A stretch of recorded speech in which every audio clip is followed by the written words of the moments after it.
Boston, Massachusetts. A city strangled by highways, choked by traffic. Through its heart cuts a major artery, plagued by congestion and gridlock. But what if it were possible to replace this urban expressway with parks and send the cars underground? To build a system of superhighways, larger in scale than the Panama Canal or Hoover Dam, beneath the city, without massively disrupting it or shutting it down. Impossible? Or is it? In fact, this engineering feat is transforming America's oldest city, but not without confronting unprecedented challenges.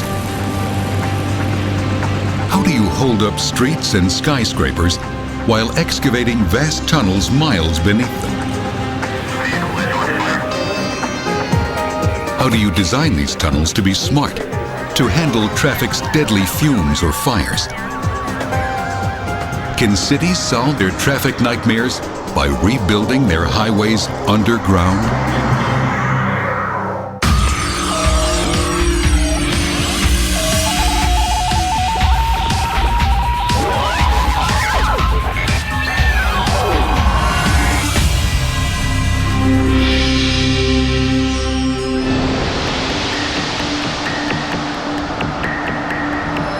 The most complex highway system ever built is about to open to the public.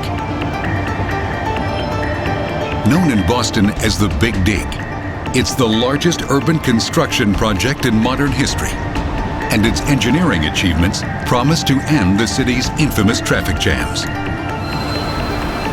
8 miles of superhighways, half of them underground, will carry traffic around or below the city. IOC to Cambridge, come in, please.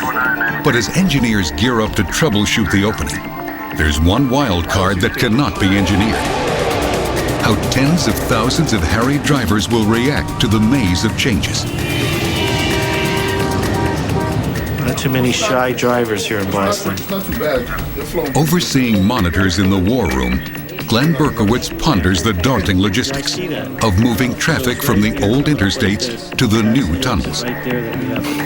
To get 200,000 cars underground, major exits, ramps, city intersections, and 11 lanes of interstate highway will have to be radically shifted. One of the things we're worried about is accidents that could occur where the new lanes take you to different places than the old lanes, and people may not realize that until the last minute and swerve to try to get into the correct exit at the last second, and that could create some problems out on the road.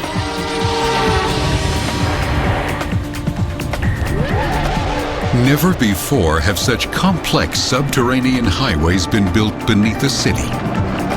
And opening them to the public will involve one of the most radical shifts in urban traffic ever attempted.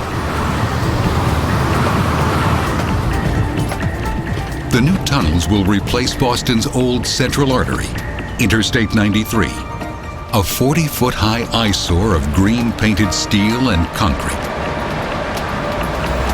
Each day, 200,000 vehicles choke lanes originally designed to carry 75,000. By 2010, planners predicted an urban nightmare of 14-hour-a-day traffic jams unless something drastic could be done. But how can engineers fix or replace a highway so vital to the city without bringing it to a halt? Closing it for any length of time was impossible. But in 1975, Massachusetts Secretary of Transportation Fred Salvucci considered a radical solution proposed by a contractor. And his view was the elevated central artery is like a flashing neon sign saying highways are bad, highways are ugly, highways don't work. We've got to fix this problem at its root by tearing it down and building it underground, and then we can have a good city and a good highway. You know, my first reaction was, this is crazy. You know, we're going to shut the city down for 10 years while we rebuild it. Where's all the traffic going to go, and how can we do this? Salvucci was obsessed by the contractor's bold idea. As he walked beneath the artery, it suddenly struck him how it could be done. There was enough space to construct a tunnel 10 lanes wide. And if the artery could be supported while a tunnel was dug beneath it, the city could function with a minimal disruption to traffic. There wasn't another answer, in a sense. The road was beginning to fall down, so it had to be rebuilt.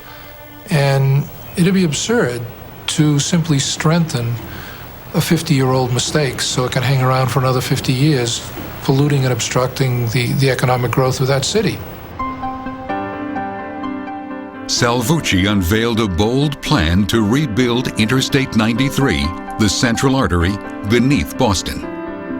To reduce artery traffic to the airport, he proposed building a new tunnel under Boston Harbor to extend Interstate 90, the Massachusetts Turnpike, to the airport.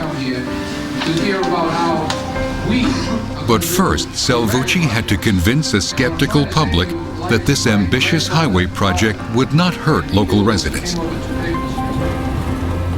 He had witnessed the forced eviction of his grandmother and the razing of entire city neighborhoods to build the Massachusetts Turnpike. In the 50s, he'd been horrified by the way the construction of the central artery displaced thousands of families. We're not taking any houses.